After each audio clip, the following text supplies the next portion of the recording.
Temos uma grande atualização no caso do pai acusado pela morte a tiros da namorada do filho. O processo por morte injusta aberto pela família de Whitney Robson destaca o que teria ocorrido na noite da morte dela, com alegações chocantes feitas pela família. Qual era a experiência dele com armas de fogo? Também acabamos de falar com o advogado de Jeffrey Towers. Ele é o homem que está enfrentando acusações neste caso. Inicialmente, a morte de Whitney foi considerada um acidente. O que o advogado de Towers disse depois que perguntamos a ele sobre o que mudou. Estamos no On the Case, apresentado pela Law and Crime. Eu sou Lei e Crime.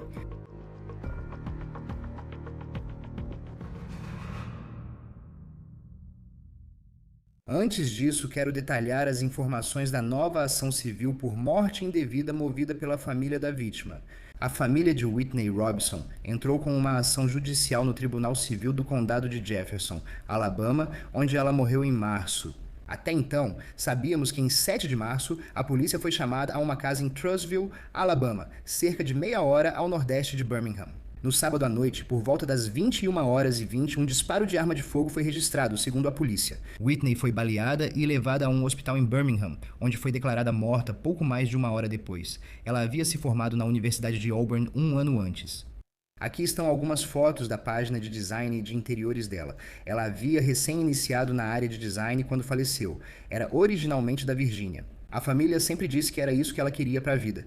Na verdade, ela estudou na Universidade de Auburn. Foi assim que ela veio para o Alabama, atraída pelo programa de design de interiores da universidade. O obituário de Whitney diz: embora nunca pudéssemos imaginar isso, o último capítulo da vida de Whitney ocorreu em Birmingham, Alabama, poucas semanas antes de sua morte trágica e inesperada. Whitney estava alcançando seu auge exatamente como sempre soubemos que ela faria, em seu novo cargo como consultora comercial na Restoration Hardware. Essa mulher maravilhosa e independente estava prestes a iniciar uma carreira de sucesso em design de interiores, o trabalho que ela sempre quis desde menina, quando assistia a HGTV. No pouco tempo precioso em que esteve nesse cargo, os novos colegas e o supervisor de Whitney ficaram imediatamente encantados com sua gentileza, talento, atenção e integridade. Ter conhecido Whitney, não importa onde, como, por que ou por quanto tempo, é ter sido tocado e transformado por sua alma radiante. Agora, Whitney estava namorando o filho do homem que agora está enfrentando uma acusação de homicídio culposo em relação à morte dela, Jeffrey Scott Towers, de 54 anos. Agora falaremos o que o advogado dele nos disse, e esta é uma foto de Jeffrey fornecida pela equipe jurídica. Agora, o processo movido pela família de Whitney alega que ela estava na casa dos Towers com seu namorado e o pai dele, Jeffrey Scott Towers. Agora, Jeffrey Towers, de acordo com esse processo, estaria supostamente mostrando para Whitney e para o filho dele uma coleção de armas de fogo antigas na casa. Towers supostamente estava com um revólver calibre 22 nas mãos. Abre aspas, seja do conhecimento do réu Towers ou não, a arma de fogo que estava sendo manuseada estava carregada. E enquanto ele mostrava a arma para Whitney e seu filho, um único disparo foi feito inadvertidamente. O processo diz que Whitney foi atingida por uma bala no lado superior esquerdo do peito, causando sua morte. Segundo o processo, ela foi atingida no pulmão esquerdo, coração e aorta. O processo também afirma que não havia drogas nem álcool no organismo dela no momento da morte. O processo continua dizendo que Towers tinha o dever de cuidado em relação a Whitney Robson, agindo de forma razoável e segura no manuseio, operação e controle de uma arma de fogo.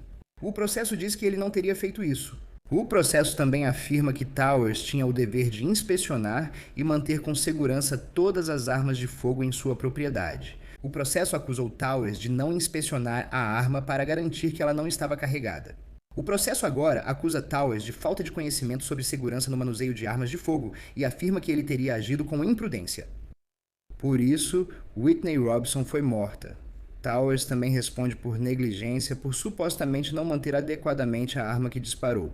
Sabemos novamente que era um revólver calibre 22 parte de um conjunto de armas antigas, mas quanto à idade dessa arma, o estado em que ela se encontrava, esses detalhes ainda não foram divulgados.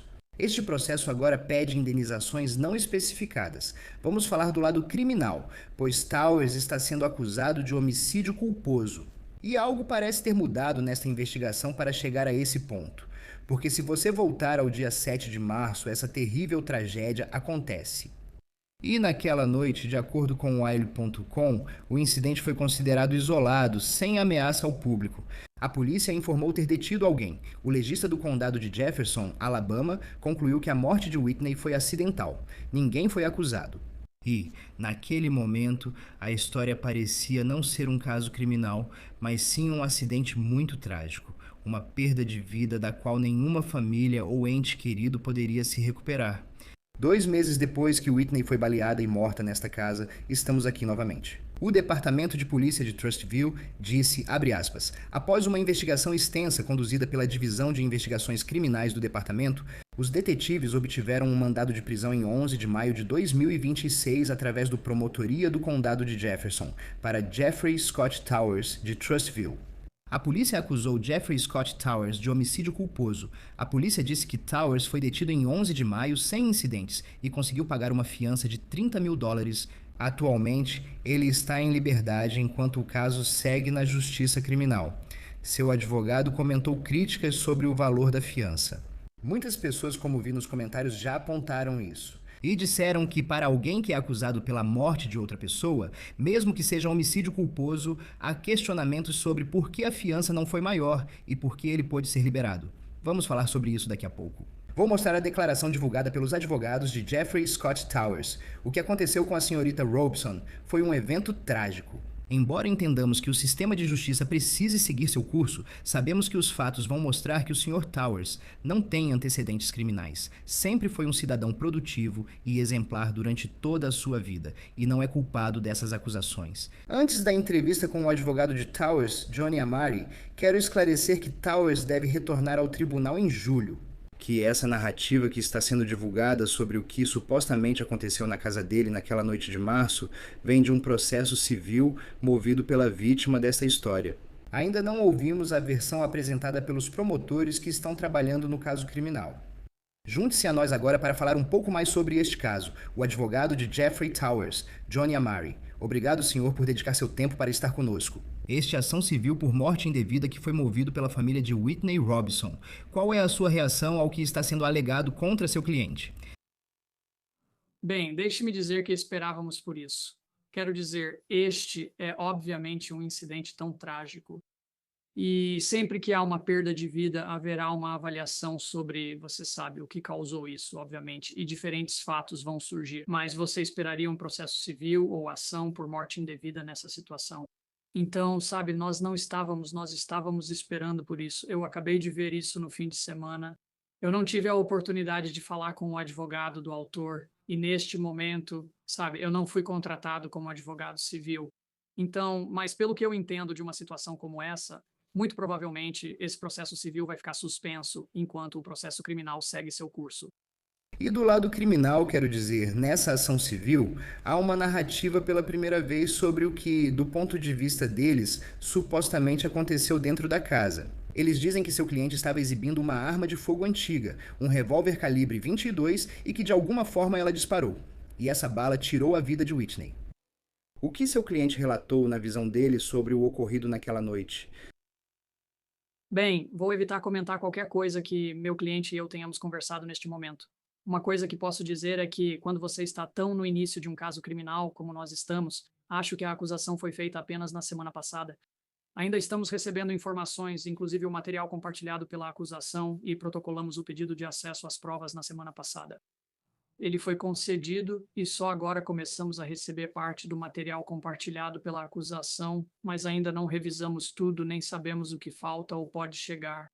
Mas tudo isso faz parte desse processo criminal que realmente vai levar um tempo para seguir seu curso. Não, eu entendo e respeito isso, já que ainda aguardamos os promotores liberarem informações sobre o que supostamente ocorreu. O que você pode nos contar sobre seu cliente?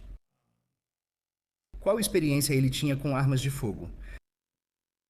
Sabe, provavelmente eu não conhecia meu cliente pessoalmente antes disso. Então isso é algo que provavelmente vou avaliar com ele. Uma coisa que posso te dizer sobre meu cliente é que ele realmente se importava com a senhorita Robinson. E essa família se importava com ela. Eles estão arrasados, quero dizer, meu cliente está completamente arrasado com isso. Posso te afirmar que meu cliente não tem antecedentes criminais. Ele não abusa de drogas nem de álcool. E, na verdade, nós estamos bastante confiantes de que um laudo toxicológico será disponibilizado em algum momento, o qual mostrará que não havia drogas nem álcool no sangue dele na ocasião. Então, isso realmente foi apenas um evento trágico, muito trágico. Se você voltar e analisar apenas a narrativa apresentada até agora, foi considerado um disparo acidental ou, segundo relatos, foi assim que o legista determinou. E agora ele está enfrentando uma acusação de homicídio culposo. O que mudou nesses 2 meses, desde que o caso foi tratado como acidente até agora, quando seu cliente é acusado de homicídio culposo? Essa é uma pergunta justa. Essa foi a primeira pergunta que meu cliente me fez.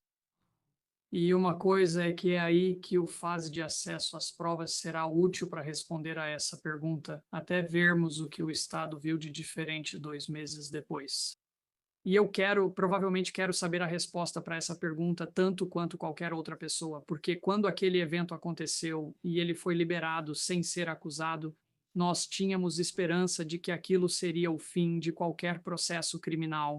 Nós esperávamos totalmente uma ação civil de indenização pela morte, mais do lado civil, mas achávamos que aquilo seria o fim de um caso criminal, porque sempre acreditamos em nosso cliente. E sempre acreditamos que ele não fez nada de imprudente ou intencional. Então, o que mudou nos últimos 2 meses? Acho que essa pergunta será respondida à medida que recebermos mais e mais informações da polícia e do promotoria.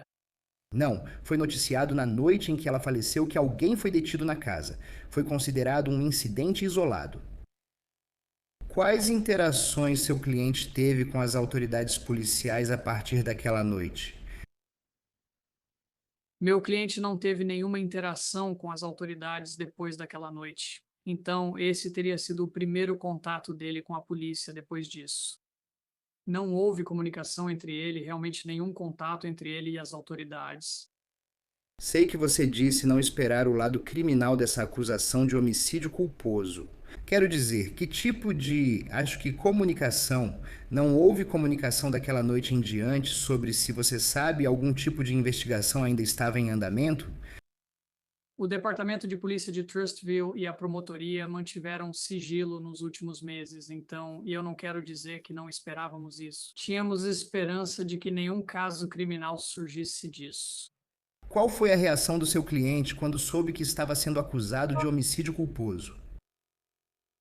Acho que ele ficou chateado, mas não há como eu realmente expressar isso completamente, e eu gostaria de poder.